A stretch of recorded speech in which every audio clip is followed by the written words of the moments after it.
Hello and welcome to the Berserk Gods on the Machine Master Mode Talkthrough videos. My name is Svenny and in this video we will go over Scyva. Scyva is one of the simpler bosses in this operation, but by no means trivial. The reason so many guilds think of this boss as easy is because they're using exploits. The only guild who publicly released a kill actually playing the intended mechanic of destacking is Failure.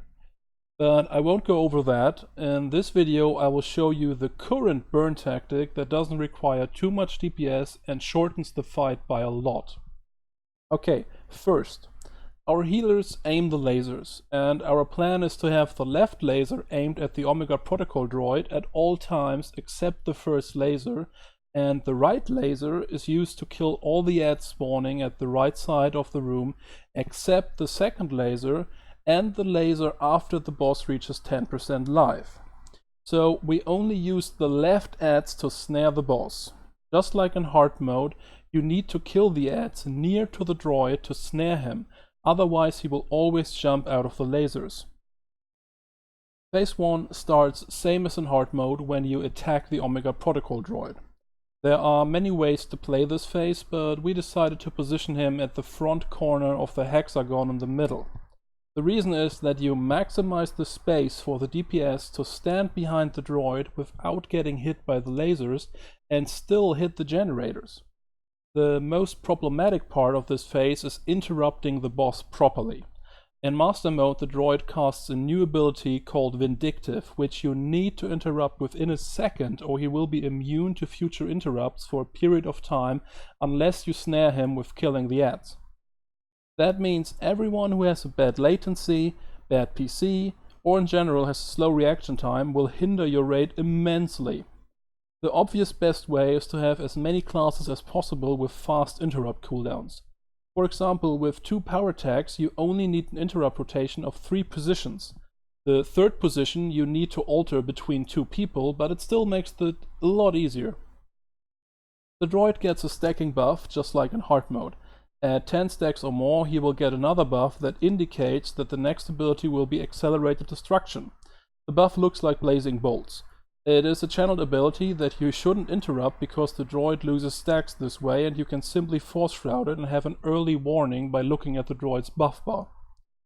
You might want to tank swap or simply let one tank walk in front of the other once the boss reaches 10 stacks for the second time, because force shroud will definitely not be ready again for the first tank. As you see, when everything works as planned, the first phase is over within 1.5 minutes. From this point on, the fight is pretty similar to hard mode. You need one tank to take care of the blue railgun, and the purple or red railgun just gets ignored. Remember to not stand too close to the railguns or you won't get the buffs. Right now it is possible to simply put a healer in the middle and activate the item you got from the Omega Protocol droid. This leads to the whole raid having 7 red and 7 blue buffs. Normally you would go for 4 red and 3 blue, and the burn tactic I'm showing you right now would not work, but later more on that. We're killing the catalysts which you should assign to people, like 2 DPS on the left and 2 DPS on the right, and just like in hard mode you don't need to kill the last one because it will despawn. The tanks just swap depending on their taunts, and there are no changes from hard mode in this phase. You just try to kill the catalyst as quickly as possible and wait for the 7 red and 7 blue buffs. So right now it's just a lot of waiting. We are DPSing the railgun in between the catalyst spawns, and as a tank you should always help out. As soon as we reach 7 red and 7 blue buffs, we focus on the blue railgun. When a railgun hits 30%, they get a shield that can be broken by damage, but we decide not to, so the railgun stays inactive longer.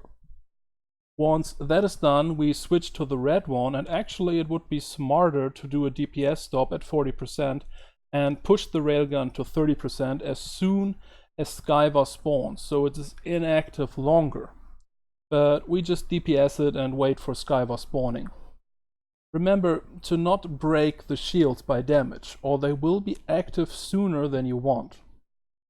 As Scyva spawns, someone will get an item, and you need to pass it to a person that is able to use it at the end of every atomic scattering, while the whole group is on the blue side, so you don't die. One tank still needs to be on blue railgun duty, and the other one tanks the boss. So as soon as Scyva puts up the barrier, the railgun will be inactive again. So the other tank, in this case being me, can just phantom stride to Scyva without taking damage from walking through the barrier. This is where the tactic basically ends. You just burn down Scyva now. You want to kill her before she heals herself. So right now it's just about DPSing with 8 people. Don't stand in the purple voids because they hit for a lot and you will soon lose your 7/7 stacks.